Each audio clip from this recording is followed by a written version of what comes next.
Mga ka-tech, share ko lang sa inyo itong PoE media converter natin.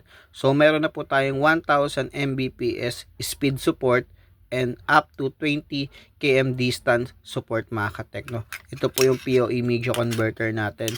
So mga ka-tech, no need na po ng power adapter nito. Basta itusok nyo lang po sa PoE switch. Ang PoE switch na po magbibigay sa kanya ng power.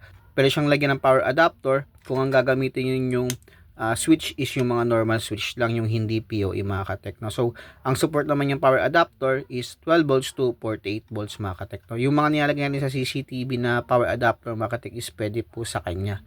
Yun din po yung pinaka pin niya.